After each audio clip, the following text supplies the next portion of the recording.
amém. A paz do Senhor Jesus, amém.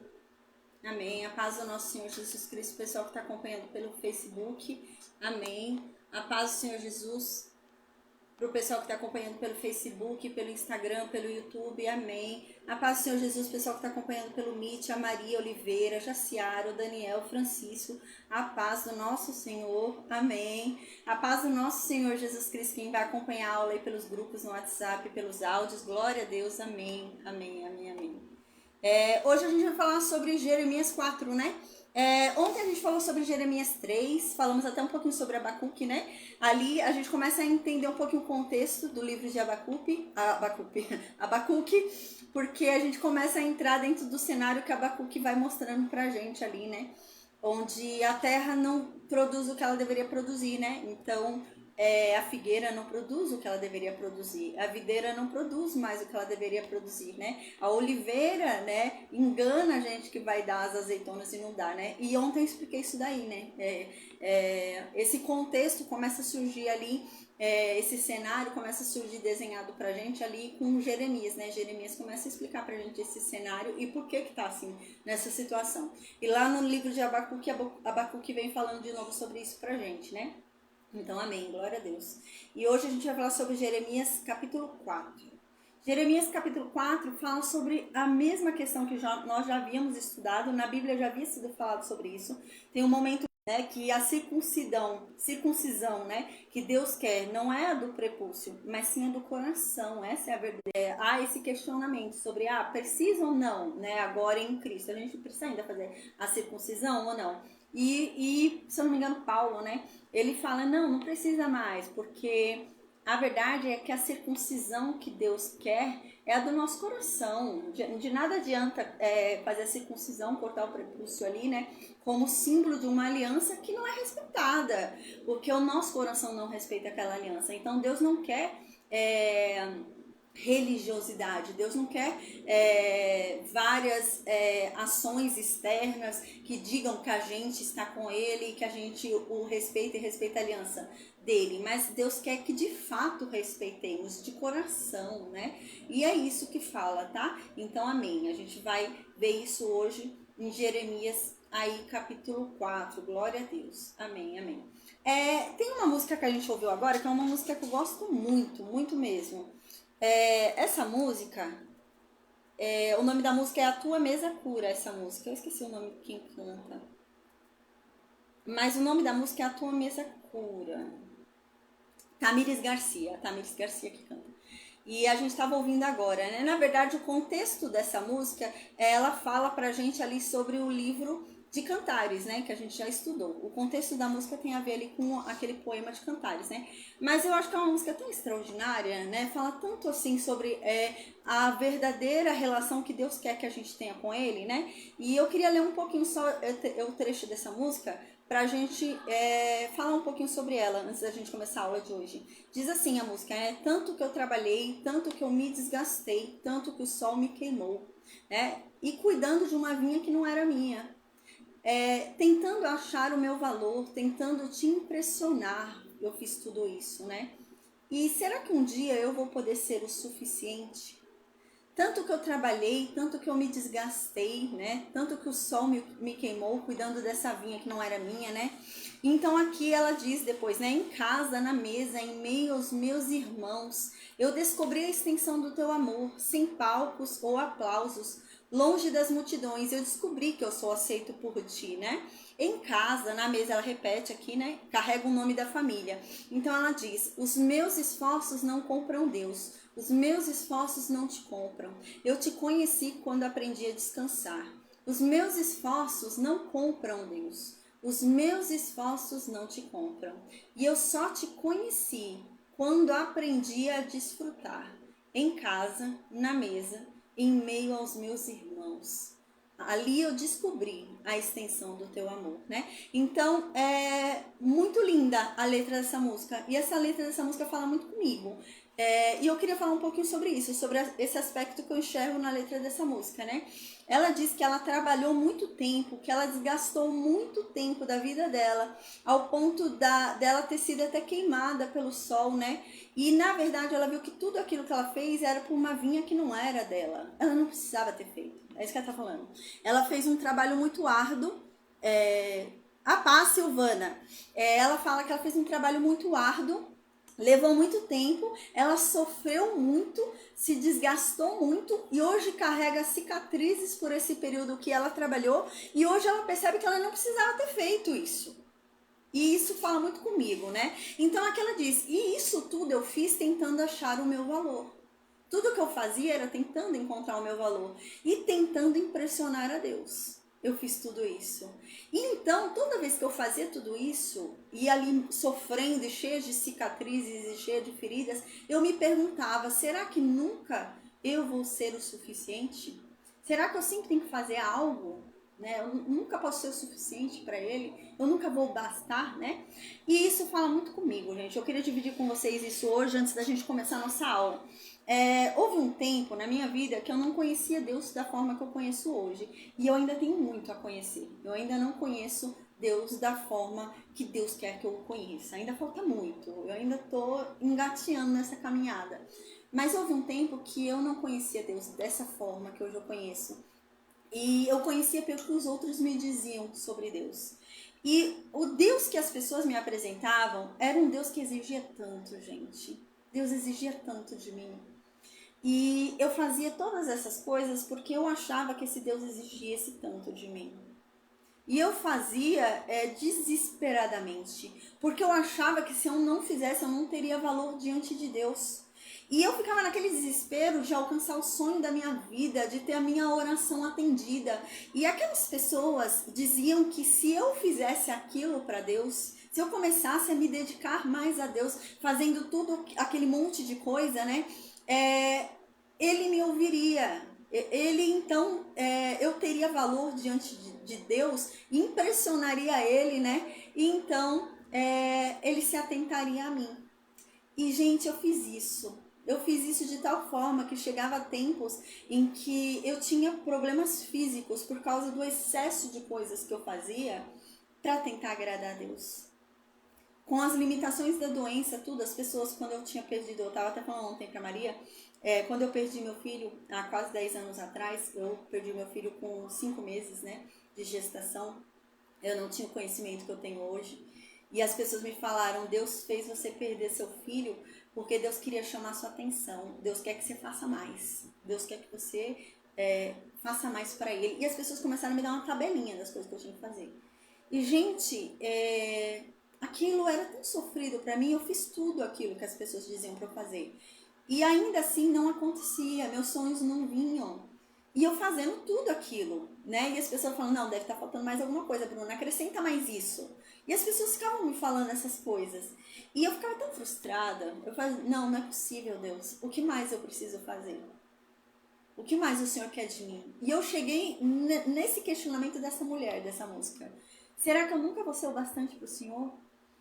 Eu aqui, está humilhada, entrega-te com meu coração honesto, querendo te servir, nunca vai ser o bastante? Eu sempre preciso fazer algo para te impressionar, eu sempre preciso fazer algo para o Senhor, né? E isso me toca muito, essa música, porque me lembra essa fase da minha vida, sabe?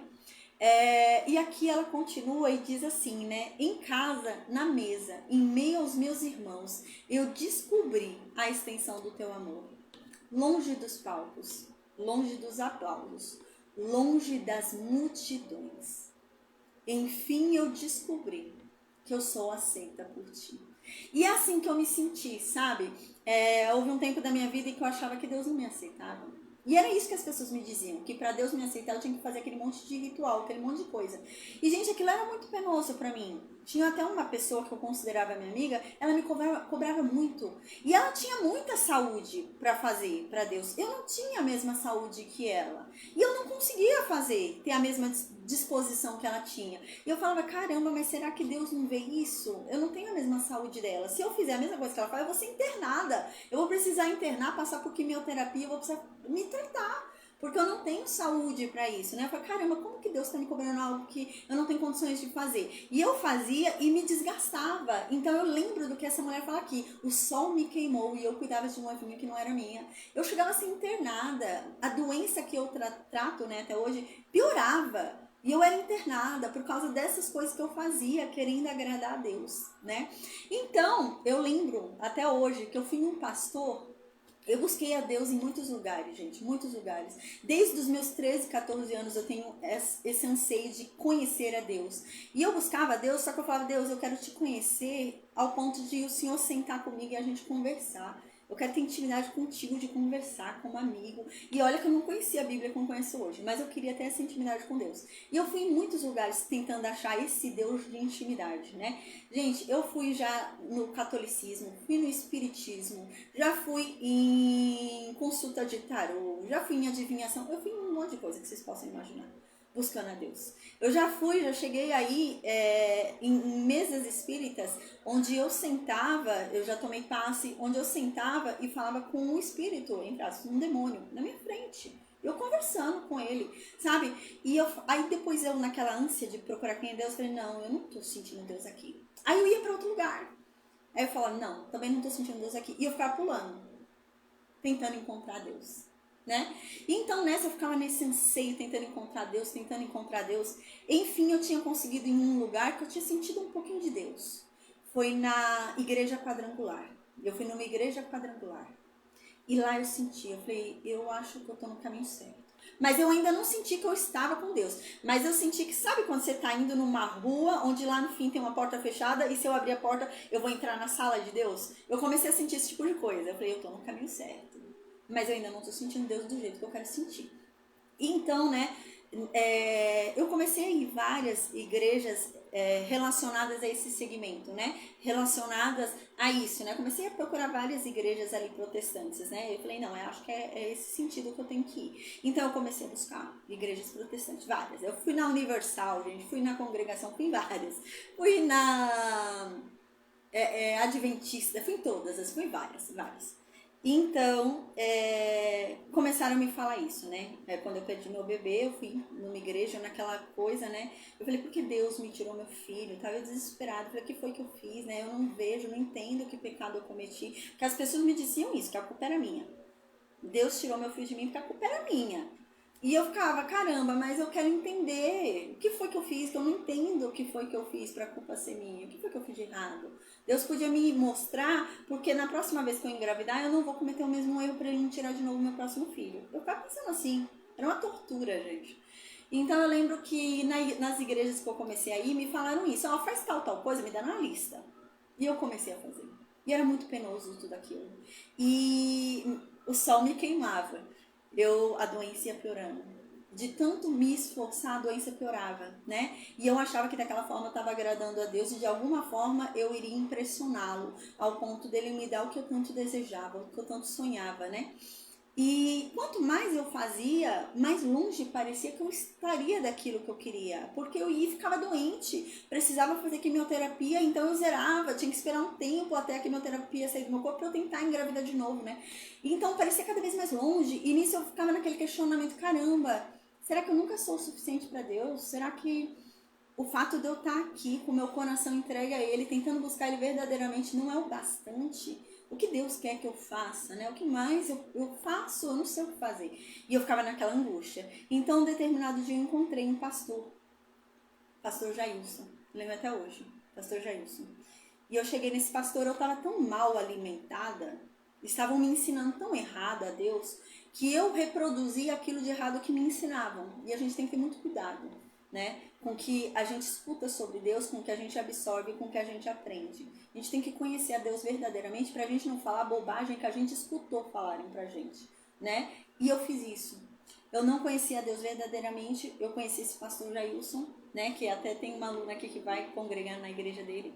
E eu conheci ele. E eu falei, num determinado dia, eu comecei todas as vezes na igreja dele. Tinha culto lá, dia sim, dia não. Eu ia em todos, não faltava nenhum. Gente, se bobear, eu ia nos 3 cultos, de manhã, à tarde e à noite, se bobear. porque eu queria agradar a Deus, entendeu? Então era a mesma coisa, o culto era o mesmo. Só que eu falo, não, Deus vai se agradar mais de mim se eu for no culto das 9, no culto das 3 e no culto das 7h30. Não, eu vou nos 3, sabe? E eu ainda não tinha encontrado Deus como eu queria, ao ponto de sentar e falar, pai, tô aqui, vamos conversar. Eu não conhecia ainda Deus assim.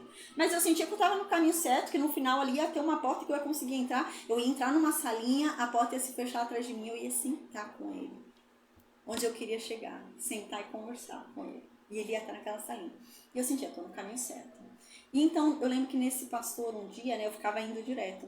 E eu conversando com o pastor, e o pastor, ele falou alguma coisa, eu não lembro o que era, mas ele falou alguma coisa sobre isso, sobre o fato de eu me dedicar tanto, de eu fazer tanto, de eu ficar indo tanto, assim, desesperadamente. E eu falei para ele, falei assim, Deus me tirou meu filho para que eu ficasse vindo aqui dessa forma. Eu não posso parar de vir, eu tenho que vir desesperadamente, porque Deus tirou meu filho por causa disso. Então, se eu engravidar de novo, Deus vai me tirar meu filho de novo, porque eu tenho que fazer isso para ele, né? Gente, olha a minha loucura, né? Porque me ensinaram errado e eu tava reproduzindo a coisa errada que eu aprendi, né? A paz, Josi. A Josi tá perguntando qual é o nome da música. O nome da música é A Tua Mesa Cura. E eu tava reproduzindo errado o que me ensinaram errado. Aí eu lembro até hoje, esse pastor falou assim pra mim, o Deus que eu conheço não faria isso. Ele falou, o Deus que eu conheço não é assim. Eu falei, sério, pastor? Ele falou, eu falei, então o que o senhor acha? Ele falou, não, Deus não é mau assim. Ele quer o nosso coração. Aí, sabe, ele me apresentou um Deus tão diferente, que eu falei, caramba. Enfim, eu encontrei um Deus que me aceita, né? Porque a impressão que eu tinha era essa, que Deus nunca me aceitava. Eu nunca era o suficiente para Ele. O meu coração, o meu choro, a minha lágrima, né? A minha entrega, a dedicação total, assim, nunca era o suficiente. Eu sempre tinha que fazer mais, sempre estava faltando alguma coisa. As pessoas cobravam, e eu atribuía a cobrança das pessoas a Deus. E as pessoas diziam que era de Deus aquela cobrança, né? E não era. Então aqui nessa música, né, ela diz isso, né? Eu me queimei tanto tentando achar o meu valor. Peraí, gente, tem uma pessoa tentando entrar. A paz do Senhor Jesus, Sérgio, né? E aqui nessa música ela diz isso, né? Que será que um dia eu vou ser o suficiente para o Senhor Deus? E então ela diz, em casa, na mesa, em meio aos meus irmãos, eu descobri a extensão do amor de Deus. Sem palcos, sem aplausos, bem longe das multidões, eu descobri que eu sou aceita por ti. E foi assim. Que lembra que eu falei que eu estava num caminho e ia entrar numa portinha e conhecer a Deus? Mas esse processo eu sinto que foi do jeito que essa mulher está falando. Em casa, na mesa, sem palco, sem aplausos, sem multidões. Eu e Deus. E eu o conheci. Eu entrei na salinha, sentei e conversei com ele. Mas então eu comecei a experimentar o amor dele. Eu vi que eu sou amada. Eu vi que ele não tirou meu filho para que eu fizesse algo, né? Não. Eu comecei a descobrir isso, sabe? E eu sinto claramente essa música. E tem um trecho nessa música que ela fala: os meus esforços não compram Deus. Os meus esforços não te compram. Eu só te conheci quando aprendi a descansar. Os meus esforços não te compram. Eu só te conheci quando aprendi a desfrutar. E foi isso. Eu descobri que nenhum esforço meu poderia comprar Deus. E me ensinavam desse jeito. Me ensinavam que eu precisava fazer aquele monte de coisa. E hoje eu entendo, não há nada que eu faça que me torne merecedora diante dele. Não há nada que eu faça que me torne digna diante dele. Não há nada que eu faça que faça com que Deus, né, me dê o que eu peço, porque o que eu peço eu não mereço. Tudo que ele me dá é graça. A retribuição do que eu mereço, que ele não me dá, do meu castigo, é misericórdia. E eu comecei a entender isso. Caramba, é amor. É amor. E ele só dá o que nós podemos aguentar. Até onde a gente pode aguentar, Deus nos dá. E Deus só dá grandes lutas para grandes guerreiros. Aqueles guerreiros, né, que vão ser usados na luta, e é uma luta mais forte, eles são mais preparados para passar por aquela luta. E eu comecei a entender isso. Gente, José, se a gente para pensar em José, Jesus amado, José era um menino inocente, coitado. José era um adolescente de 17 anos ali, ingênuo que só. Teve um sonho lá que ele ia dominar os irmãos e até mesmo o pai. Ele vai e fala, toda alegre. Gente, eu sonhei que eu ia dominar vocês, olha só. Inocência, inocência pura. Ele era um menino muito ingênuo. Ele era um menino que era feito de bobo, facilmente feito de bobo. Eu imagino o José como aquele menino bobinho que ia chorar depois, faziam alguma coisa com ele, ele saía e chorava. Como que esse homem ia governar o Egito desse jeito? No primeiro grito do faraó, ele ia correr e chorar.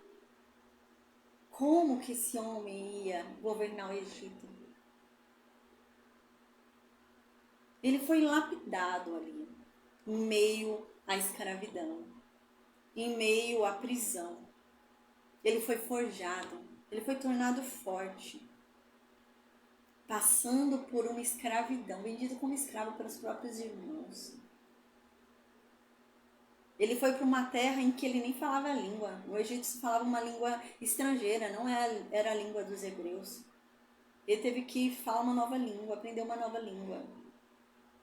E então, depois ele foi acusado de estupro. Foi preso como um estuprador. Desde daquele tempo, não era fácil não você ser preso como estuprador. E ele foi preso como estuprador. Então as pessoas começaram a perceber, esse cara é inocente. Não é assim não. E ele foi forjado. Tudo aquilo serviu para que ele, no status que Deus queria colocá-lo, ele tivesse a força para resistir àquele cargo. Porque senão, no primeiro xingamento, ele ia chorar. Né? E hoje eu percebo isso. E a gente tem que ter esse cuidado, né? Da gente não passar adiante ensinamento errado que a gente vem recebendo. Porque eu fiz isso. Graças a Deus eu encontrei um homem sábio que me instruiu, que foi o pastor Jameson. E ele me ensinou corretamente. Mas se eu não tivesse encontrado esse homem sábio, eu ia continuar propagando a mentira que me ensinaram. Porque eu não conhecia Deus verdadeiramente, apesar de buscá-lo incansavelmente. Eu não sabia o que fazer. Aí eu lia a Bíblia e eu não entendia. Gente, eu tentei ler a Bíblia. Eu li a Bíblia umas 3 vezes e não entendia nada. Não entendia nada, vou ser sincera, não entendia nada. Eu li 3 vezes a Bíblia inteira e não entendia nada. Eu falei, Senhor, me ajuda. Eu preciso de alguma pessoa que me ensine como se ensina o beabá para uma criança, porque eu não estou entendendo nada. Isso aqui. Para mim, isso daqui está parecendo grego. Eu estou lendo, está parecendo outra língua, não estou entendendo nada. Ele me ajuda, né? E eu não encontrei essa pessoa, né? Pessoa, ser humano. Até hoje eu não encontrei. Eu sempre busquei alguém que ensinasse como Deus me deu esse dom de ensinar. Hoje eu ensino a vocês, eu sempre procurei alguém que me ensinasse assim. Aí, glória a Deus, Deus me deu o próprio Espírito Santo. E o Espírito Santo vem me ensinando, mas eu ainda estou muito longe. Eu ainda tenho muito a aprender. Tenho muito a aprender mesmo. Diariamente eu venho falhando. Diariamente eu venho falhando. Mesmo com o tanto de conteúdo que Deus já tem me ensinado. Diariamente eu venho falhando. Ontem eu falhei, hoje eu falhei. E eu reconheço isso. Diariamente eu venho falhando. Com tanto de aprendizado que Deus tem me dado. Deus tem me dado o dom de ensino. Eu tenho entendido a Bíblia pelo próprio Espírito Santo me ensinando.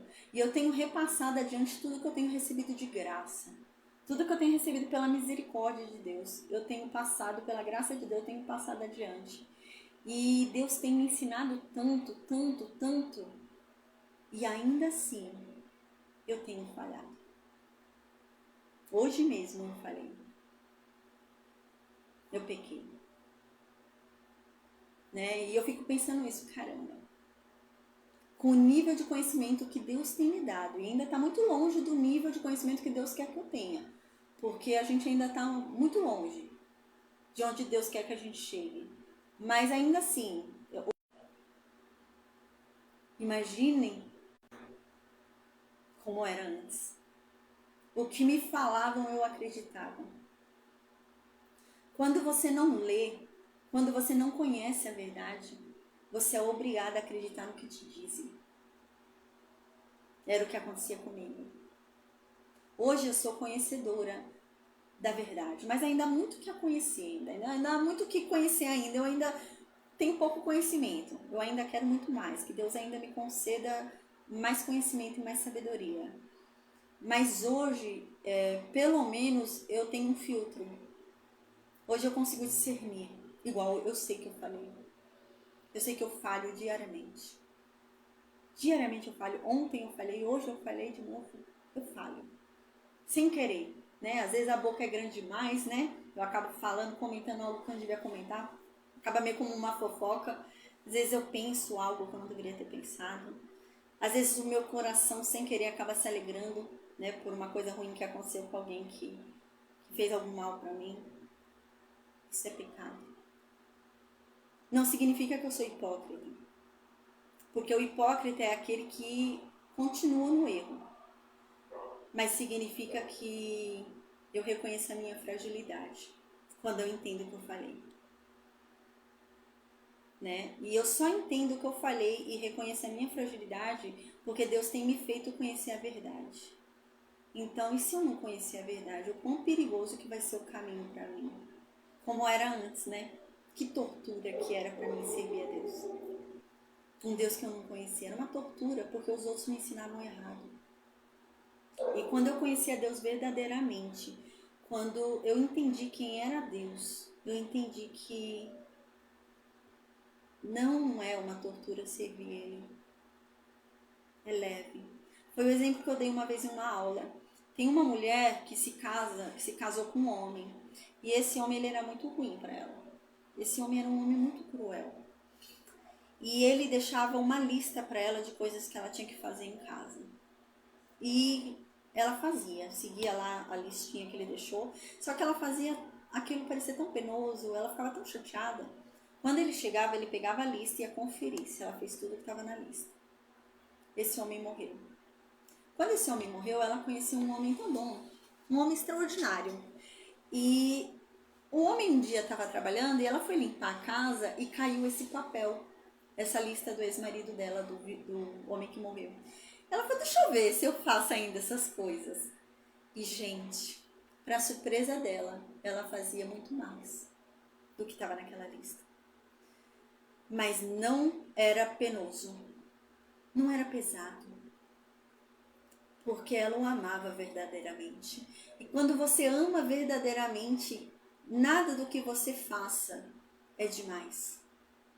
Você não mede esforços para agradar quem você ama. E é isso, quando você descobre verdadeiramente quem é Deus, e você chega nesse nível de amor, né? Você não mede esforços para agradar Ele. E não é pesado, não é penoso. Né? É leve. Pelo contrário, você quer fazer cada vez mais. E quando você chega nesse nível de amor por Deus, quando você peca, quando você erra, você fica triste. Porque você sabe que Ele está triste. Sabe igual uma mãe? Eu já vi mãe que viu o filho chorar e chorou junto com o filho. Isso é um amor de compaixão, que você se compadece até pela dor do outro. Eu já vi mãe que viu o filho tão alegre, mas tão feliz, que ela estava feliz junto. E é esse nível de amor que Deus quer de nós. É esse nível de temor. Eu já expliquei isso, né? Quando a Bíblia diz, né, que o princípio da sabedoria está no temor a Deus, no temer a Deus, né? Às vezes a gente confunde e acha que temer é ter medo. Não é isso que a Bíblia diz. Temer a Deus não significa ter medo dele, que é o que faziam comigo. Eu tinha medo antes dele. Mas não é isso que eu tenho hoje. Não é isso que a Bíblia diz. Temer é isso que eu acabei de dar esse exemplo. É amar tanto a Deus que me dá prazer agradá-lo. É amar tanto a Deus que me dói quando eu peco. Porque eu sei que eu o magoei. Eu sei que eu irritei. né? Reconhecer isso. Caramba, Deus, eu te desapontei, me desculpa. Sabe que nem um filho? Eu já vi um filho assim, né? Que ele foi mal na escola, aí ele chega e fala, pai, desculpa, tirei 8. Eu sei que o senhor esperava um 10 de mim nessa prova, tirei 8. E é assim que eu me sinto com Deus. Oh, Deus, me desculpa, hoje eu falei. Hoje eu falei. E é isso, é isso. A gente tem que ter muito cuidado. A gente tem que ser crente beriano. A gente não tem que aceitar tudo que nos dizem. Existem muitas pessoas aí ensinando com um falar que parece transmitir sabedoria. Tem gente que fala pausadamente e a pausa parece de inteligência, né? Falta a pessoa fazer assim na cabeça, né? Sinal de inteligência. Mas o que ela diz não tem inteligência nenhuma naquilo ali. A Bíblia diz isso. Vocês usam aí palavras aí, são cheios de firulas, cheios de coisas, mas não há sabedoria alguma no que vocês dizem. E é isso, a gente tem que ter muito cuidado. Tem muito pregador aí, muito falso mestre, muito falso pastor, muita gente aí falando com uma lábia muito boa, né? De uma forma que você ouve e fala, nossa, olha o falar dele, olha como tem, né, uma articulação para falar e tal. Mas você vai prestar atenção no conteúdo que é dito, é bobagem, né? É coisa que não é bíblica. Então a gente tem que ler a Bíblia. Não há uma outra forma da gente conhecer a verdade, se não lendo. Foi o que eu disse. Eu cometi esse erro durante muito tempo da minha vida. Houve muito tempo da minha vida, que eu expliquei para vocês, eu ficava procurando alguém que me ensinasse como eu ensino hoje. Eu saí minha vida inteira procurando, gente. Eu queria alguém que abrisse a Bíblia, olha, em Gênesis, ele explicasse capítulo por capítulo, do jeito que Deus hoje me deu esse dom. Eu queria, eu passei, gente, anos da minha vida procurando alguém assim, desesperadamente, e eu nunca achei. E eu procurava desesperadamente. Ai, Senhor, como eu queria alguém que me ensinasse como estivesse ensinando uma criança. Ó, o abecedário é esse aqui, ó, A, B, C, ó, depois se você juntar o B e o A dá Bá, tá? Eu queria alguém assim, que me ensinasse, gente, a Bíblia em todos os termos. Eu queria muito. E eu nunca achei. Mas hoje Deus me ensinou uma coisa, Deus me deu esse dom, que eu muito queria que alguém tivesse me ensinado. Mas Deus me ensinou uma coisa. Hoje eu tenho esse dom, que eu sempre busquei. Mas Deus me ensinou uma coisa hoje. O que eu tanto precisava, o que eu tanto buscava, eu só consegui eu mesma lendo. Eu mesma lendo. Então eu fui lá e eu lia, tá? Eu não tô falando que essa aula não é importante, essa aula é importantíssima. Por isso que Deus levanta, Jesus Cristo levanta dentro do corpo dele, né, o ministério de mestre, para que essa pessoa, né, ensine a igreja de uma forma única. Porque o corpo tem que ter um entendimento só sobre quem é Cristo, né? Não são várias diferenças, não. Deus, então, Jesus Cristo escolhe dentro do teu corpo, ele seleciona dentro do corpo dele, né? Pessoas que ele levanta com o ministério de mestre, o dom de mestre, o dom de ensino da palavra. E essa pessoa deve guiar a igreja no ensino da palavra. Então essa pessoa vai falar, é assim, é isso que a Bíblia está dizendo e acabou, é isso. Né? Para que não haja entendimento de doutrina de cada lado. Ah, não, eu entendi tal coisa. Não, eu entendi tal coisa. Não, eu entendi outra coisa. Aí cada um entende uma coisa. E o certo, a Bíblia diz que o corpo deve andar em uniformidade. Quando a gente anda com o nosso corpo todo se movimentando no mesmo sentido. Imagina, eu tá andando para frente e uma perna minha tá andando para trás. Isso é o corpo de Cristo, ele tem que andar no mesmo sentido, os braços no sentido de estar andando, as pernas. Imagina, eu estou andando inteiro para frente, uma perna está indo para trás. Não. Por isso que Jesus levanta os ministérios dentro do corpo dele, né? De pastor, de mestre, né? De apóstolo e etc. Para que o corpo seja uniforme. Não é para cada um pensar de um jeito diferente, é para todo mundo pensar igual. É isso que a Bíblia diz. Não é assim, o meu entendimento... Não, é para todo mundo pensar igual, né? Mas também a gente tem que ser como crente beriano, né? A gente tem que aprender a palavra, a gente tem que ouvir o mestre ali, os crentes berianos eram assim. Eles pegavam lá as escrituras, o apóstolo estava falando. O próprio Senhor Jesus está falando. Não interessa. Deixa eu abrir a Bíblia. Abri a Bíblia e ia lá conferir. Ah, tá, é isso mesmo que ele tá falando. A gente tem que ser assim. A gente tem que ser assim. A gente tem que conferir. Porque, infelizmente, hoje tem muita gente falando qualquer coisa. Hoje em dia, o que você quiser achar na internet, tem gente falando. Então, se eu quiser falar, se eu quiser hoje dizer que não é pecado adulterar, eu vou encontrar um pastor, entre aspas, na internet hoje falando que pode adulterar. Porque hoje em dia cada um fala o que quer, né? Então a gente tem que ter muito cuidado, né? Muito cuidado mesmo pra gente não estar aprendendo bobagem. Pra gente não estar reproduzindo as bobagens que a gente vem aprendendo, como eu fiz. Eu não tinha conhecimento da palavra de Deus, não tinha conhecimento verdadeiro, e eu reproduzia as mentiras que me ensinavam, né? E graças a Deus alguém me parou. Graças a Deus, né? Alguém me ensinou certo. Porque senão eu ia continuar falando a coisa errada que me ensinaram, né? Então a gente tem que ter esse cuidado, tá? Então amém, gente. Falei bastante coisa, né? Amém, amém. Espero que tenha edificado vocês. Amém. Em nome de Jesus. Amém. Amém. Quando o Espírito Santo me impulsiona a falar alguma coisa, eu tenho a certeza que é sempre para edificar alguém. Amém. Em nome de Jesus, né? Nada é em vão, né? Durante a nossa aula aqui, tudo é aprendizado. Amém, Jaciara. Amém, Jaciara. Deus te abençoe. Amém. Glória a Deus. Amém. Glória a Deus, gente. Eu vou então agora orar. Amém. E a gente vai começar a estudar Jeremias capítulo 4. Glória a Deus. Aí vocês me acompanhem com a Bíblia de vocês para conferir o que eu tô falando. Glória a Deus. Amém. Oh Deus, obrigada, Pai. Obrigada, Senhor. Deus. Ai, Pai, nós ainda falhamos muito, Senhor. Nós ainda estamos muito longe, Senhor, de sermos aquilo que o Senhor nos chamou para ser, Senhor. Nós pecamos, nós falhamos, Senhor. Oh Deus, o bem que nós queremos fazer, nós não fazemos e acabamos praticando mal. A gente peca, Pai, involuntariamente. A gente acaba caindo e errando, Deus. Nos perdoa, Senhor. Nos perdoa a nossa fraqueza, Senhor, porque Tu bem sabes que nós somos apenas pó, Pai. Então, por isso, Senhor, em nome de Jesus, nos perdoa a nossa iniquidade, a nossa transgressão, o nosso pecado, Senhor. Porque a Tua palavra diz que o Senhor tem prazer no pecador arrependido.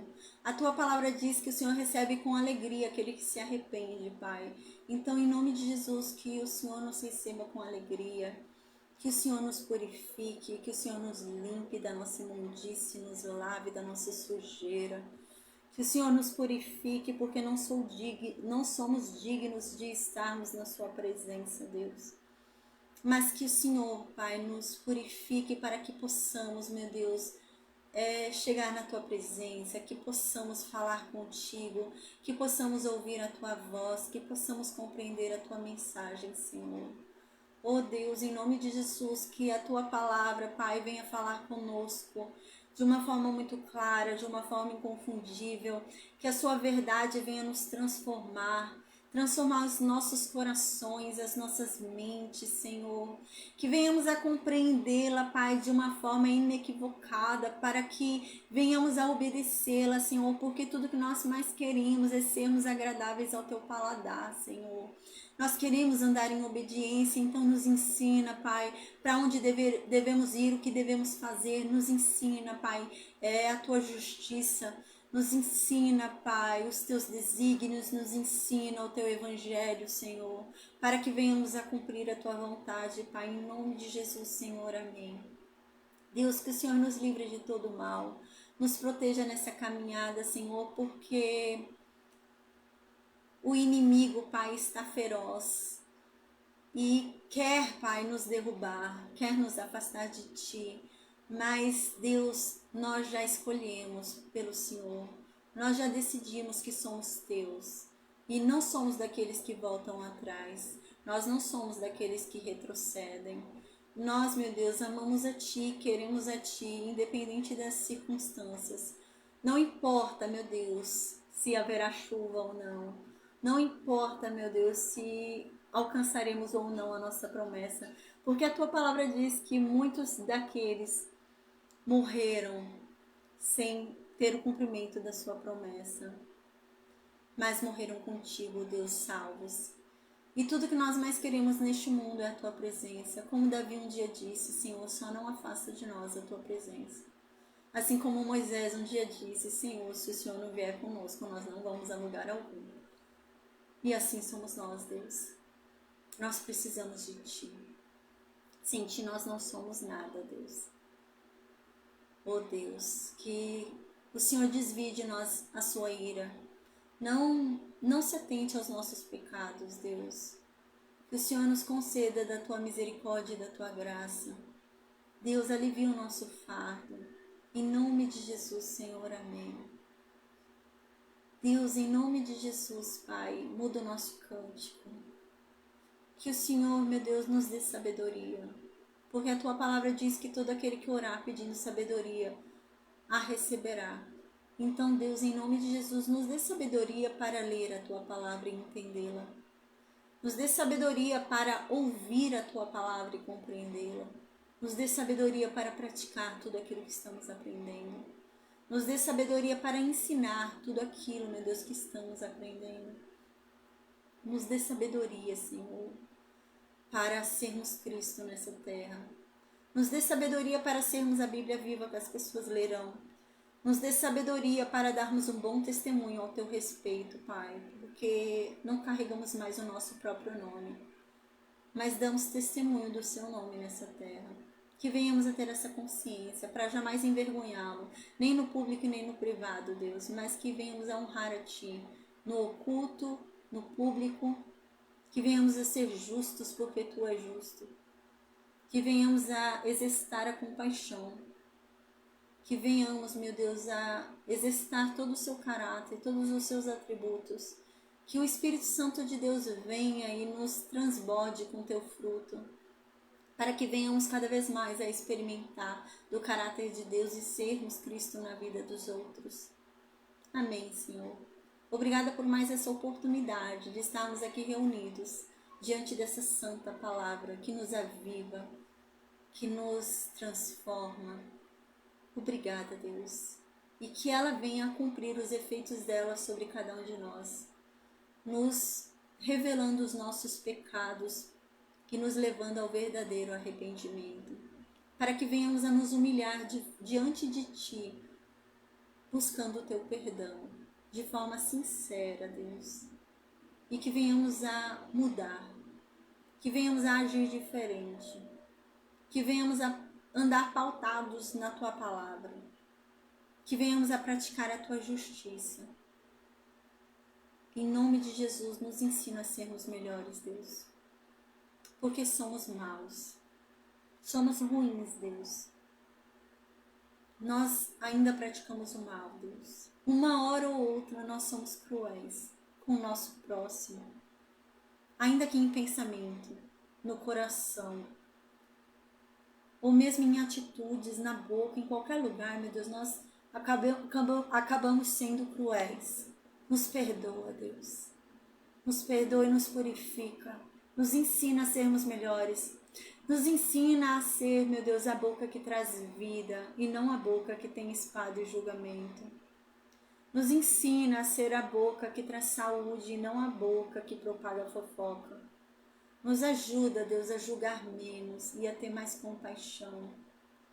Nos ajuda, Deus, em nome de Jesus, a perdoar o próximo. Nos ajuda, Senhor, em nome de Jesus, a praticar o bem, a termos piedade, a sermos compassivos, Pai, em nome de Jesus, Senhor. Amém. Que o Senhor nos livre de todo mal, em nome de Jesus. Amém. Amém, amém, amém. Glória a Deus, amém. Então agora a gente vai para Jeremias 4. Vamos lembrar o que está acontecendo? Lá no reino de Judá, a gente lembra, no 12º ano do reinado de Josias, Josias começou uma reforma religiosa. Mas há um grande problema nessa reforma religiosa que Josias começou, porque o livro da lei foi perdido. Que reforma que esse homem vai fazer se nem o livro da lei eles têm mais? E a Bíblia diz que aqueles que deveriam conhecer a lei sequer a leram, não a conhecem, nunca conheceram a lei de Deus. Então, o livro perdido, o que eles começam a fazer com uma reforma religiosa? as tradições que eles conhecem. Então, o que Josias lembra? Eu lembro, ó, que ele, lá desde o tempo de Abraão, Deus falou que era pra gente se circuncidar aí, né? Tinha que ter circuncisão, eu lembro disso. Vamos se circuncidar todo mundo. Todos os homens aí, ó, agora circuncisão. Né? Então, Jeremias não, Josias começa a fazer isso, tá? Porque a gente lembra que lá com 16 anos de idade, Josias, ele começa a buscar a Deus, né? Então, com 20 anos, Josias começa a fazer isso lá no reino de Judá, tá bom? Aí, com 21 anos de idade, Jeremias começa a pregar para esse povo que está recebendo a reforma religiosa de Josias, né? E Josias está meio perdido, porque ele não tem o livro da lei, aqueles que deveriam conhecer o livro da lei não conhecem, os sacerdotes e profetas que deveriam guiar o povo estão servindo Baal. Então, eis que Deus levanta Jeremias, né? A gente lembra que antes Deus havia levantado Sofonias, né? E é através da pregação de Sofonias é que Josias vai conhecendo quem é Deus e então começa a fazer, querer obedecer a Deus e querer cumprir a religiosidade ali, querer cumprir, né? E servir a Deus da forma certa. Mas o problema é que ele não sabe como é a forma certa. Josias não sabe. Josias nunca leu a lei, né? E sequer aqueles sacerdotes daquela época não leram a lei. A lei se perdeu há muito tempo, pelo jeito, né? A gente lembra que desde a época de Manassés foi o pior rei da história de Judá. A Bíblia equivale Manassés ali a Acabe. Nível Acabe, Manassés, que a Bíblia dá ali para Manassés. Então a gente lembra que Manassés reinou por 55 anos. Amon reinou por 2. E Josias, aqui está no 13º ano, né? Então, 55, 57, mais 13, 70 anos, né? Então, gente, faz 70 anos, pelo menos, que a lei se perdeu aí. Quis perder o livro da lei, né? Então, provavelmente ali depois do reinado de Ezequias, com a morte de Ezequias ali, né? No reinado de Manassés ali, que foi o pior rei da história, deve ter perdido o livro nessa época. Então, agora, essa geração, ninguém conhece a lei. Ninguém sabe de nada. O pouco que eles sabem sobre Deus é o que foi passado de geração em geração. Mas muito se perdeu, porque eles pararam de falar sobre Deus de geração em geração. E então, o que eles conhecem de religiosidade é a religiosidade das nações pagãs. E começam a fazer isso, até para Deus. Então, eles entram no templo de Deus e começam a cumprir rituais dos templos pagãos. No templo de Deus. Eles começam a fazer, em nome de Deus, abominações, coisas que a aliança da lei havia dito que jamais era para eles fazerem. E eles fazem em nome de Deus. Porque eles desconhecem quem é Deus, né? Então, no 12º ano, Josias começa a fazer essa reforma religiosa, só que de olho vendado, né? Sem saber o que ele tem que fazer. Então, a princípio, a única coisa que ele sabe realmente é que tinha que ter circuncisão. Eu lembro que meus antepassados aí falam sempre isso daí. Desde Abraão tem que ter isso daí. Então, ele propõe isso para que todo mundo faça. Então, os homens começam a fazer isso no reino de Judá, tá? E fora isso, Josias vai tentando movimentar o que ele acha que é errado, né? Mas sem ter muita noção de nada.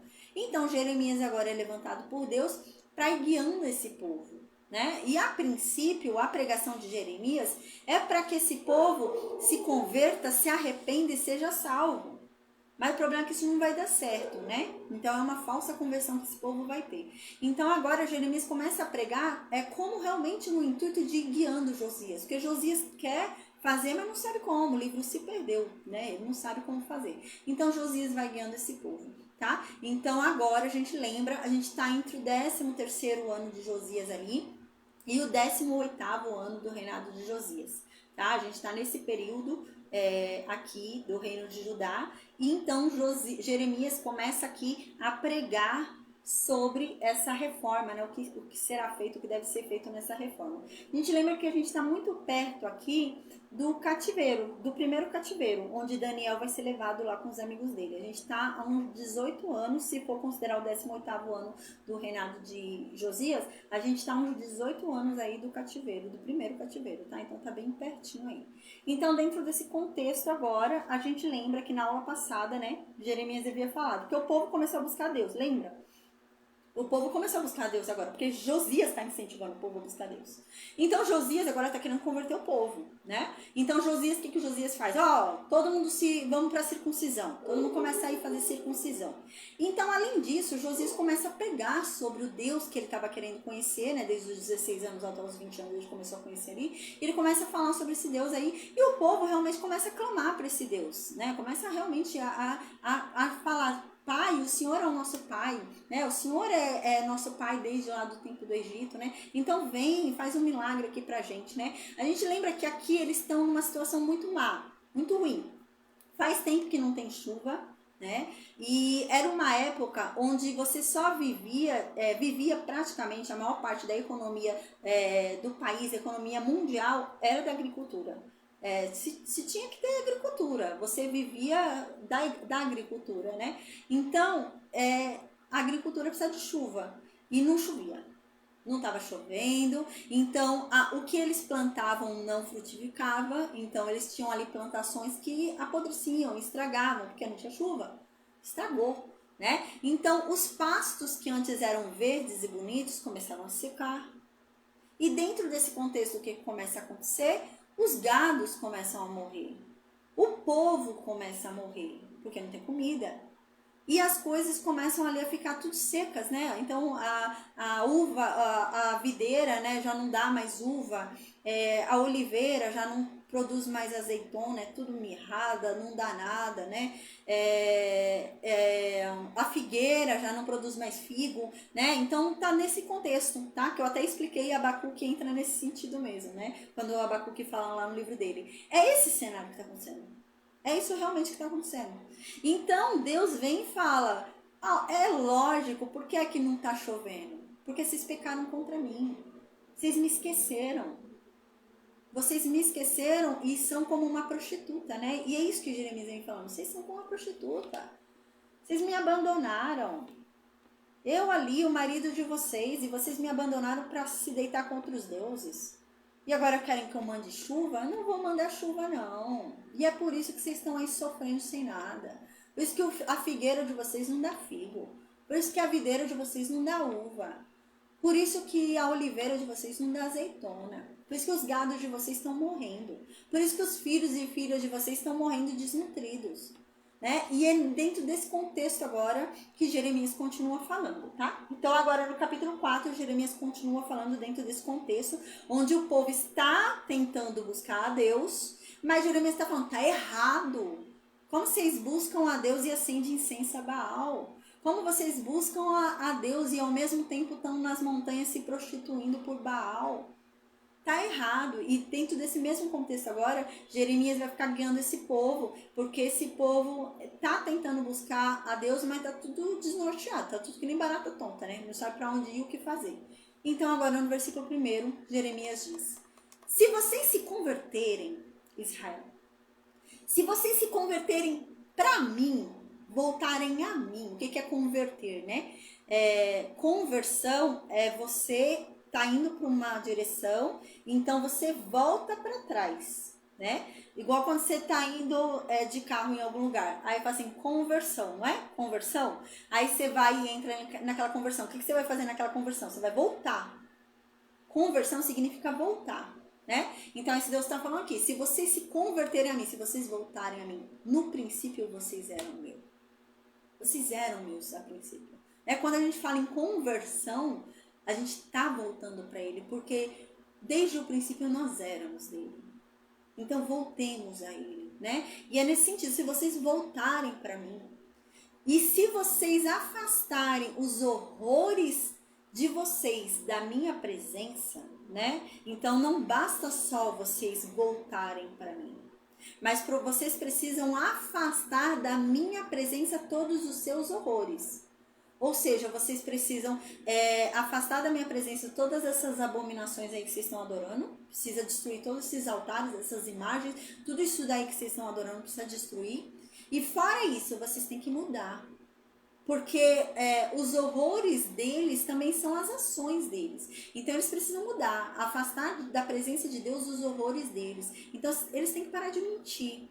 Eles têm que parar de serem injustos. Eles têm que parar de serem impiedosos, né? Eles têm que parar com tudo isso.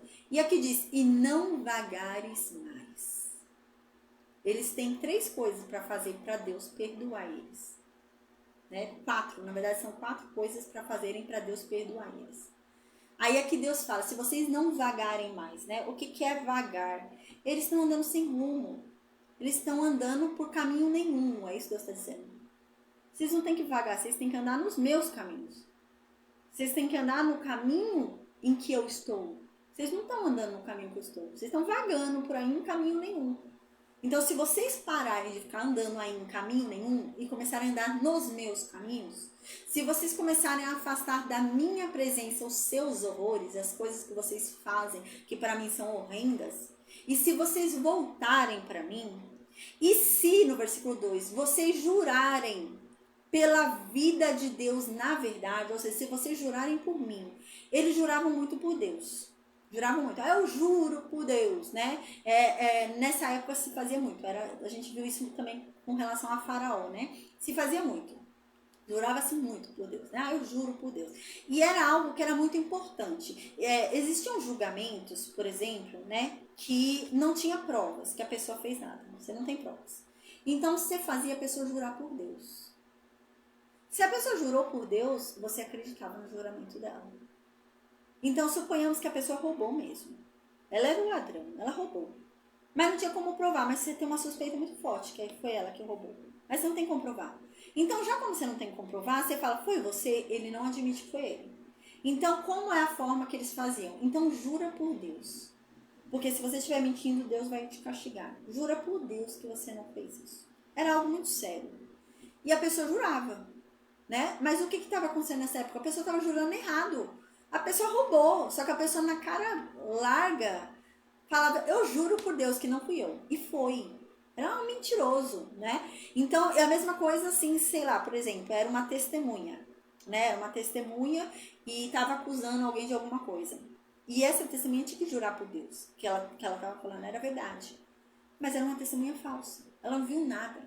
Ela falou, não, eu juro por Deus que eu vi. E não viu. E eles estavam fazendo isso. Eles juravam por Deus na mentira. Eles juravam por Deus na injustiça. Eles juravam por Deus no errado. E aqui Deus está falando, se vocês jurarem em meu nome, mas falando a verdade. Se vocês jurarem em meu nome, fazendo o que é justo. Se vocês jurarem no meu nome pelo que é direito, aí sim, eu abençoo vocês, aí eu perdoo vocês, né? Aí sim, aí fica tudo certo, né? Então aqui Deus diz isso, são 4 coisas que eles precisam fazer, se converter a Deus, voltar para Deus. Afastar todos os horrores deles da presença de Deus, parar de praticar todas aquelas abominações na presença de Deus. E eles precisam andar nos caminhos de Deus para parar de ficar vagueando por aí. E eles precisam começar a jurar por Deus na verdade, praticar a verdade. Eles precisam praticar o que é direito, o que é certo. E praticar a justiça. E então se abençoarão nele as nações e nele se glorificarão. Uau! Deus está falando assim. Se vocês começarem a me obedecer, se vocês começarem, né, a andar direitinho, pautados na minha palavra, nos meus caminhos, na minha presença, se vocês começarem a praticar o que é certo, serem justos, direitos, corretos, todas as nações vão me buscar. Sabe aquela coisa? O exemplo deles vai arrastar as outras nações. É isso que Deus está dizendo. Deus está dizendo, nenhuma nação quer me conhecer por culpa de vocês. Vocês não têm dado um bom exemplo acerca de mim. Na verdade, vocês estão pegando os deuses de outras nações e todas as outras nações me subestimam. Porque vocês não estão representando o meu nome. Mas se vocês me representassem direito nessa terra, todos iriam querer me conhecer. Se vocês representassem verdadeiramente quem eu sou. As outras nações, ao verem vocês, me representando, eles iam falar, eu também quero conhecer esse Deus. Me fala mais sobre esse Deus. Me mostra esse Deus. Quero conhecer esse Deus, né? É isso que Deus está falando aqui. Se vocês realmente fossem bons representantes acerca do meu nome, as outras nações tinham se convertido a mim. Mas vocês não me representam direito. Então no versículo 3, Deus diz: porque assim disse Deus ao homem de Judá e a Jerusalém: arroteai para vós um campo novo, e não semeais entre espinhos. Está usando aqui um termo poético, né? Aqui está dizendo assim, porque Deus agora está dizendo assim para o povo de Judá e de Jerusalém: arroteai para vocês um campo novo, né? Então comprem para vocês um campo novo, um campo limpinho, novo, e arem ele, preparem ele para o plantio. Então vocês agora plantem dentro desse campo, mas não plantem entre os espinhos. Deus usa aqui um termo de agricultura para falar com esse povo, né? Então Deus está usando, eu já vou explicar o que significa essa imagem, mas Deus está usando uma metáfora de agricultura para falar com o povo. Então aqui Deus está falando, faça o seguinte, para de plantar no campo que vocês já estão plantando, porque o campo que vocês estão plantando está cheio de espinho. Então faça o seguinte, comprem um campo novo agora, limpem o campo e plantem nesse campo, mas não entre os espinhos. Plantem nesse campo limpinho, que não tem espinhos. O que Deus está querendo dizer aqui? Comecem sua vida de novo. Comecem do zero. Façam tudo de novo. Comecem lá do zero. Não comece onde você está, não, porque onde você está cheio de espinho. Começa de novo. Limpa tudo. Começa de novo. Só que quando você for começar de novo, planta direito. Planta sem injustiça. Planta o bem, para você colher o bem. Porque até agora vocês têm plantado o mal. Por isso que vocês têm colhido o mal. Então, a partir de agora, eu digo para vocês, voltem lá para o início, voltem do zero, limpem tudo e plantem de novo. Mas plantem o bem, para colherem o bem. Vocês até então têm plantado os espinhos, por isso que vocês têm colhido espinhos. Mas se vocês agora plantarem o bem, plantarem o que é justo, plantarem o que é certo, plantarem o que é correto, vocês vão colher o justo, o correto, o direito e a verdade. Então plantem o certo e colherão o certo. É isso que Deus está dizendo. Aí no versículo 4, agora Deus diz: circuncidai-vos para Deus e tirai o prepúcio do vosso coração, homens de Judá e habitantes de Jerusalém, para que a minha cólera não irrompa como fogo, queime e não haja ninguém para apagar, por causa da maldade das obras de vocês. Lembra que eu falei? Esse povo devia ter começado a se circuncidar, né? Porque assim, o livro da lei foi perdido. Mas uma coisa que era muito clara aqui para esse povo, que foi passado de tradição em tradição, e isso era desde antes da aliança da lei, desde a época de Abraão, era a circuncisão. Então, o primeiro a ação ali, a primeira ação que deve ter ocorrido, deve ter sido a circuncisão. Então, o povo devia estar em massa se circuncidando, os homens, né? As crianças, os meninos, né? Os homens deviam estar todos se circuncidando ali. E então, Deus está falando, quando vocês forem se circuncidar, né? Não circuncidem o prepúcio de vocês. Circuncidem o coração de vocês. Para mim, de nada adianta vocês cortarem um pedaço da pele do prepúcio de vocês, sendo que o coração de vocês está pervertido. O coração de vocês é maligno. O coração de vocês é mau. Para mim, o que adianta vocês cortarem um pedaço da pele? Eu quero que vocês cortem do coração de vocês a maldade. É isso que eu quero. Não quero que vocês cortem um pedaço do prepúcio. Eu quero que vocês cortem um pedaço do coração de vocês onde tem a maldade. É isso que ele está falando. Homens de Judá e habitantes de Jerusalém. Para que então a minha cólera não venha sobre vocês. Porque vocês cortarem só um pedaço da pele de vocês, da carne de vocês, não vai impedir minha ira de ir sobre vocês, não. Eu continuo irado com vocês. Vocês estão tirando aí o prepúcio de vocês, mas eu continuo irado. E aqui então fala, né?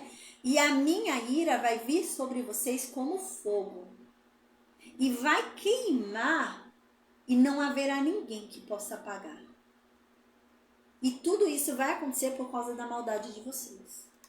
Então, cortem a maldade do coração de vocês. Eu não quero que vocês cortem uma carne no corpo de vocês, mas sim a maldade. Então, no versículo 5 diz: toquem a corneta em toda a terra, gritem bem alto e bem claro. Digam ao povo de Judá, digam ao povo de Jerusalém, que eles corram. Corre todo mundo agora para as cidades que têm muralhas, para as cidades protegidas, porque a guerra está vindo, a guerra está chegando. Eu estou mandando aí o inimigo para tomar Jerusalém. Eu estou mandando o inimigo para tomar Judá, por causa do pecado de vocês. Aqui está falando sobre a Babilônia. Deus está preparando a Babilônia para atacar Judá e tomar Judá por causa do pecado de Judá. Então Deus está falando, a guerra está muito perto. E gente, tá, lembra? Falta 18 anos, considerando o 18º ano do reinado de Josias, falta uns 18 anos aqui para o primeiro cativeiro babilônico. Então tá muito perto. E Deus está falando, ó, toca a corneta aí de guerra, né? A gente lembra quando tinha guerra à vista, eles tocavam a corneta para avisar todo mundo para se preparar para a guerra, que a guerra tá vindo.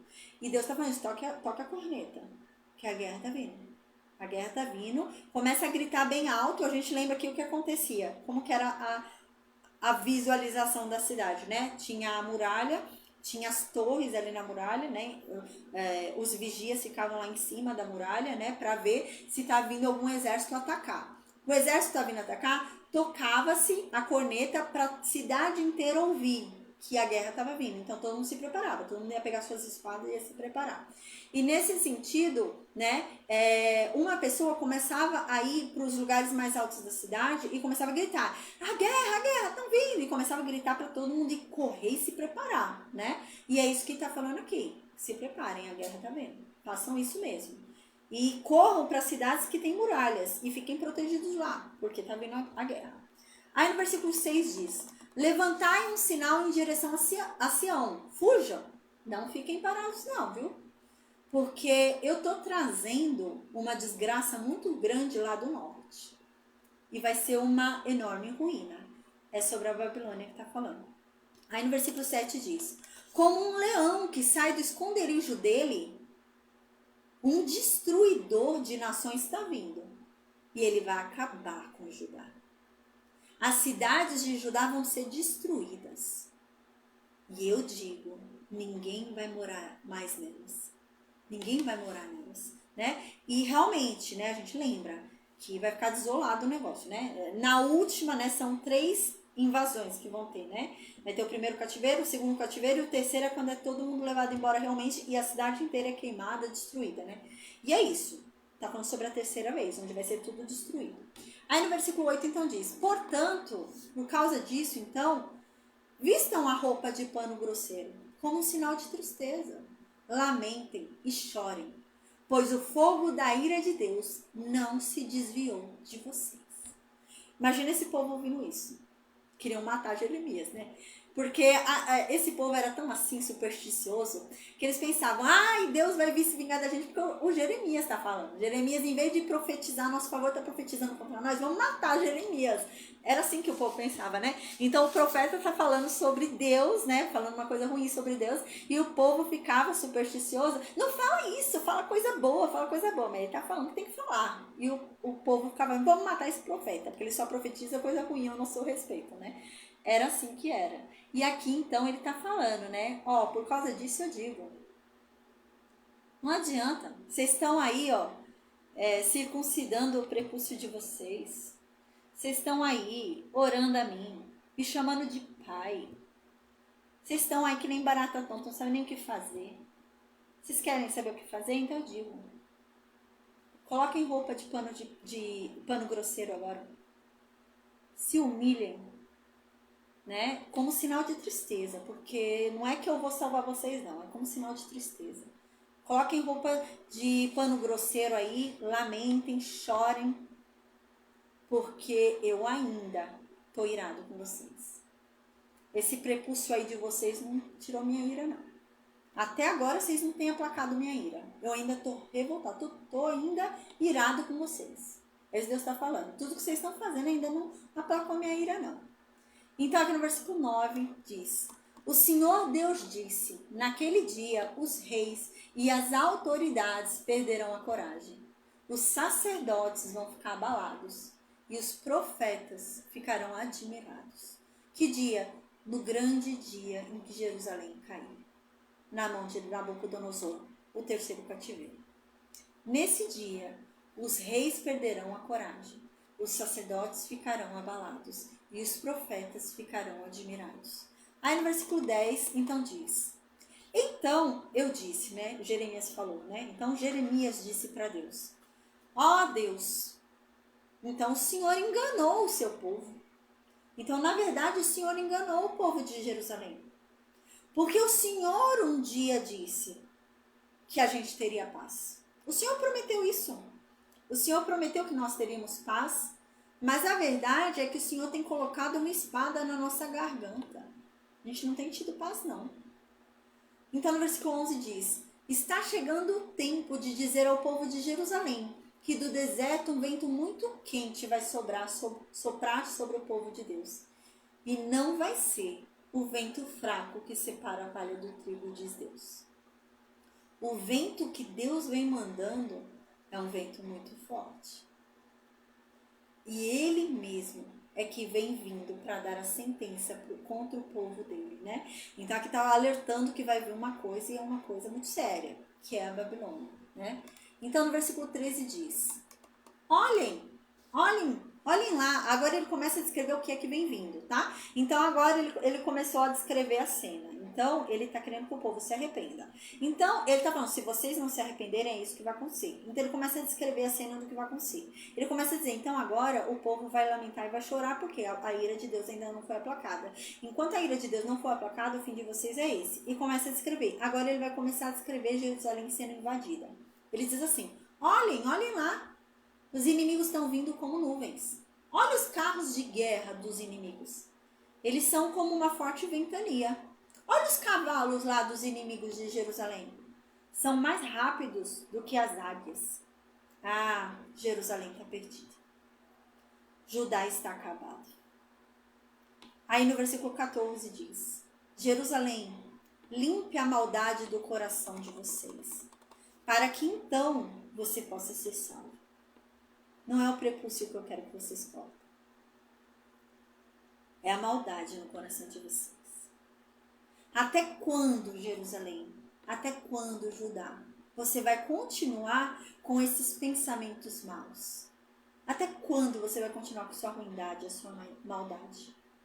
Aí no versículo 15 então diz: Mensageiros da cidade de Dan e das montanhas de Efraim anunciam as más notícias da invasão. Então agora lembrei, ele está descrevendo a cena da destruição de Jerusalém. Então ele está falando que estão vindo mensageiros lá de Dan, lá de Efraim, anunciando que Jerusalém foi invadida. Então aqui no versículo 16 diz: Eles mandam avisar as nações e dizer a Jerusalém que os inimigos vêm vindo de um país distante e que eles vão dar o seu grito de guerra contra as cidades de Judá.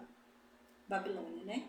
Versículo 17. Eles vão cercar Jerusalém como homens que guardam uma plantação, pois isso vai acontecer porque Judá se revoltou contra Deus. No versículo 18. Judá, você trouxe esse mal para você mesmo. A culpa é sua. E tudo isso vai acontecer por causa do seu modo de viver. Você viveu errado. Tudo isso vai acontecer por causa do que você tem feito. Suas ações são abomináveis. O seu pecado é que trouxe esse sofrimento para você. Porque você feriu o seu próprio coração. O seu coração se tornou mau. E eu, Deus, é quem está falando isso. Aí no versículo 19, Jeremias agora ficou triste. Porque Deus deu essa sentença, Deus falou isso, né? Aí Jeremias fala: que dor! Nossa, que dor! É tanta dor que eu não posso suportar. Ai, meu coração. Meu coração está batendo forte, eu não posso ficar calado.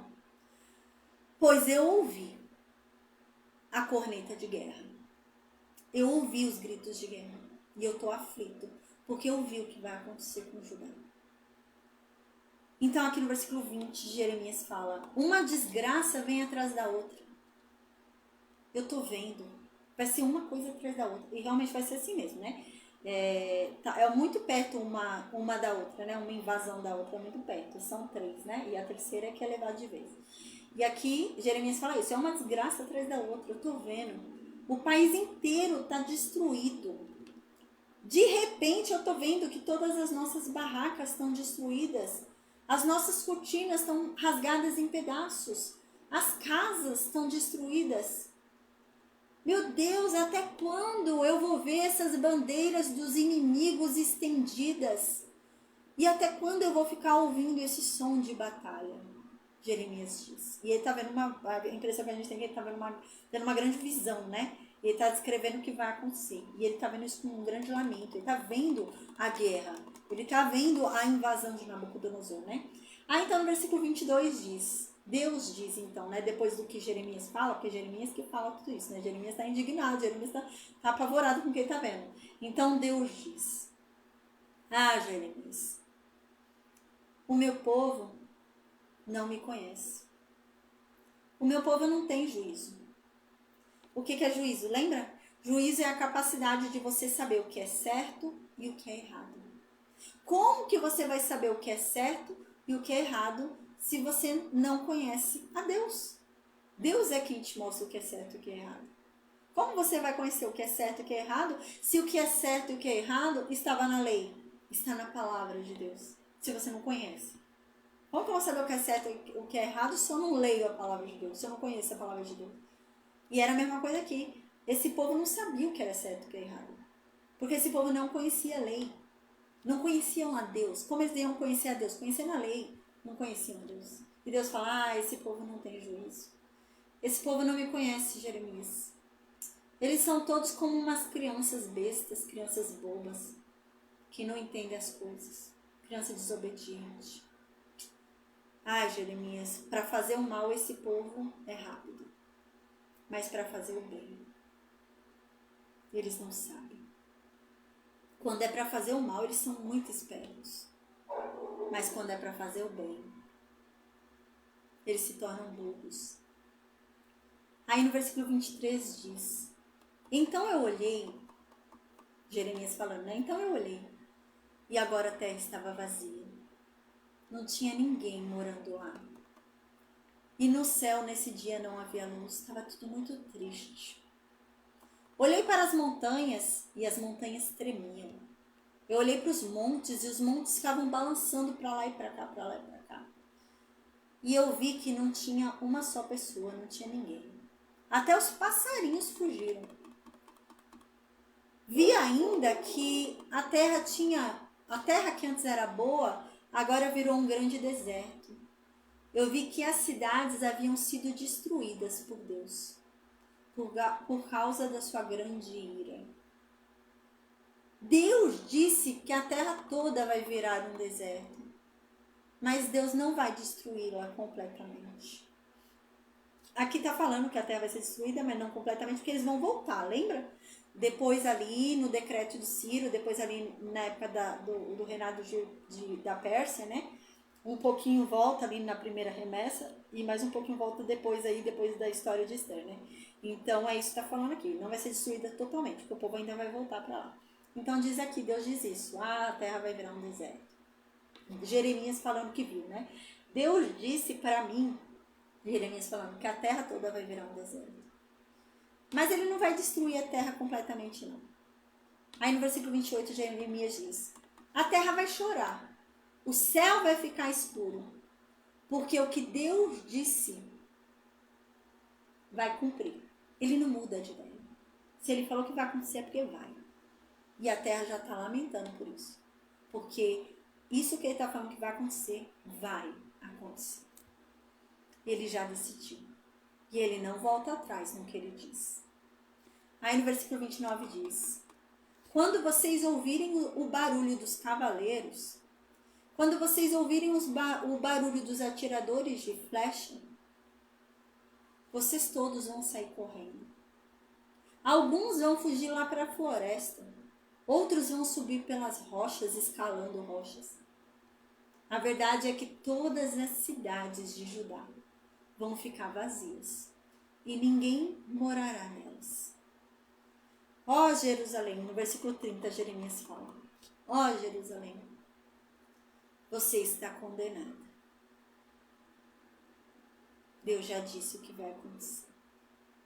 E o pior, Deus está tão irado, mas tão irado, que ele já falou que isso vai acontecer. Se vocês se arrependerem, não acontecerá no tempo de vocês. Mas um dia vai acontecer, porque Deus está irado demais. E ele vai fazer o que ele está falando. Mas se vocês se arrependerem, não acontecerá com vocês. Assim como a Síria, né? O povo lá de Nínive que ouviu Jonas, não aconteceu com eles. Mas vai acontecer depois, né? Com o outro povo lá. E é isso que ele está falando aqui. Se vocês se arrependerem, vocês vão ser salvos. Mas é muito triste, porque Deus já determinou que isso vai acontecer. Então, uma hora isso vai acontecer. Mas Deus ainda quer salvar vocês. Deus ainda quer dar a oportunidade de vocês se arrependerem. Então, se arrependam. É muito triste, porque assim, Jeremias no início, ele prega para o povo se arrepender. No começo, Jeremias prega para o povo se salvar. Depois de um determinado tempo, Jeremias fala que é tarde demais. E Jeremias começa a dizer: não se rendam à Babilônia, porque isso é um negócio de Deus. Se entreguem a eles. Então o rei fica doido, né? O rei fala: não, Jeremias, você não pregava assim. Antes você pregava que era pra gente se converter, se arrepender, que Deus ia salvar a gente, não sei o que. Cadê? Prega assim. Jeremias fala: é tarde demais. Deus não quer mais salvar vocês. Portanto, eu digo: se entreguem. Vai ser melhor para vocês se entregarem. Se entreguem à Babilônia. Né? No finalzinho, Jeremias começa a falar isso. Porque a questão é essa: o livro inteiro de Jeremias é isso. Ele fica tentando convencer o povo. O povo se converteu, Chega uma hora que Deus fala: não quer mais. Aí o povo quer, né? E Deus fala: já foi. Babilônia. Vocês querem um conselho? Não se rendam. Não se rendam. Se rendam. Se rendam. Não resistam. Esse é o meu conselho. Porque já está determinado, vocês vão para Babilônia, né? E aí está dizendo aqui: Jerusalém, você está condenado. Está perdido. Já era. Deus vai cumprir. Deus já decidiu que isso vai acontecer. Uma hora ou outra isso vai acontecer. Que não seja nessa geração que vocês se arrependam. Então aqui diz: imagina, Jeremias deve estar falando tudo isso. E quando Jeremias está falando tudo isso, Jeremias está andando pelas ruas, pregando tudo isso, para o povo se arrepender, etc, etc. E ele está andando pelas ruas e está todo mundo nas ruas bem vestido. Por isso que ele falou do pano de saco lá, né? Está todo mundo andando bem vestido na rua, todo mundo pintado. Está numa grande festa, né? As mulheres, tudo bem vestida, com joias, todo mundo lá emperiquitado. E ele pregando isso. Aí ele diz, né? Por que é que vocês estão de cor vermelha? Gente, a cor vermelha que ele está falando aqui era uma cor muito cara, tá? Vermelho, púrpura, né? Essas cores assim, não era qualquer pessoa que usava, tá bom? Não era qualquer pessoa que usava. Somente quem tinha muito dinheiro, quem tinha condições usava esse tipo de cor. Piorou púrpura, né? Púrpura era mais difícil ainda, porque era uma cor obtida por meio de um... Não é lagarto, lesma, não é bem lesma, acho que é lagarto. Era por meio de um lagarto, sabe, que era produzida a cor púrpura. Então, só quem tinha muito dinheiro tinha condições. E o vermelho também, tá? Então, vermelho e púrpura eram cores da realeza. Eram cores da nobreza. É isso que ele está falando. Por que vocês estão vestidos de vermelho? Vocês estão achando que vocês são nobres por quê? Vocês estão se sentindo por quê? Vocês estão se achando importante por quê? Estão usando vermelho por quê? É nesse sentido que ele está falando isso. Então ele diz: por que vocês estão usando joias? Por que vocês estão pintando os olhos? Vocês estão se enfeitando por quê? Estão empiriquitados desse jeito por quê? Quando eu falei isso para vocês na aula passada ou retrasada, né? Que Deus diz assim: uma mulher que está para casar, ela jamais esquece do seu cinto. Uma mulher Jovem, jamais se esquece dos seus enfeites, mas vocês se esqueceram de mim, né? Então, é nesse mesmo sentido aqui. Quando você usava joias, né, se empiriquitava todo, isso era um sinal de dignidade. Então, você se enfeitava, a gente ficava cheio de enfeite, um monte de colar, um monte de pulseira, parecia um negócio cheio de pulseira. Era dignidade. Você era muito digno, você era muito chique, né? Muito digno. Eu sou muito honrada, muito digno. Era nesse sentido. E ele também não tá toda empiriquitada por quê? Estão se achando digna do quê? Estão achando honrada do quê? Estão sendo dignas do quê e honradas do quê? Não estou entendendo. Era para vocês estarem com pano de saco. Era para vocês estarem se humilhando. Aí então aqui Jeremias fala, não adianta nada vocês quererem ficar bonitos. Não adianta nada. Porque agora os amantes de vocês a rejeitaram. E a impressão que dá, né, é que eles estavam bonitos pelos amantes deles. Era muito comum, nessa época, usar joias de deuses, né? Então, eles usavam brincos de deuses, colar de deuses, né? Então, eram coisas assim para os deuses, né? E eles deviam estar fazendo isso. Esse povo devia estar exaltando os deuses aqui, né? E aqui ele está falando, tá querendo ficar bonita por quê? Tá querendo agradar a quem? Os amantes de vocês já rejeitaram vocês. Vocês acham que Baal tá ligando para vocês? Tá nada. Vocês acham que Moloque tá ligando para vocês? Tá nada. A Será tá ligando para vocês? Tá nada. Eles estão nem aí para vocês, eles querem matar vocês. Estão se garantindo neles? O único que salva aqui sou eu, né? Deus. Os amantes de vocês querem matar vocês. Aí no versículo 31 diz: eu ouvi um grito igual ao de uma mulher que está em dores de parto. O grito como de uma mulher que está dando à luz ao seu primeiro filho. E esse foi o grito de Jerusalém. E eu observei, Jerusalém está respirando com dificuldade. Jerusalém está estendendo as mãos em desespero. E Jerusalém fica dizendo assim: eu estou perdida, eu estou perdida. Eles estão vindo para me matar. É sobre a Babilônia, tá bom? A cena de Judá, a cena de Jerusalém, quando eu vi que realmente a Babilônia está vindo. Então ela fala, eu estou perdida, eu estou perdida. Eles estão vindo e é para me matar. Né? E a terceira vez, quando eles vêm, gente, eles vêm nesse desespero, viu? Nabucodonosor era estilo ali o rei da Síria, tá? Que eu já falei pra vocês, né? Qual que era a tática ali do rei da Síria, né? A tática do rei da Síria era não resista a mim. Se entregue, que vai ser melhor pra você. Se você resistir, vai pagar. Fizer motim, vai servir de exemplo. Fizer rebelião, vai servir de exemplo. E é isso que vai acontecer, né? Então, a terceira vez vai ser um motim ali, uma rebelião. Quando Nabucodonosor chega, ele chega com sangue nos olhos. Chega doido. O homem queima tudo, queima o templo, queima tudo. Doido, doido, doido. E é isso. Ele chega na fúria de matar. Fúria de morte. Chega matando todo mundo. Chega irado, porque se rebelaram contra ele. Terceira invasão, né? Então, amém, gente. Glória a Deus. Amanhã a gente vai falar sobre Jeremias 5, tá bom? Então, amém, gente. Que Deus nos abençoe e nos guarde, em nome de Jesus, amém. Eu vou desconectar o Facebook, amém. O YouTube, amém. Deus nos abençoe e nos guarde, amém.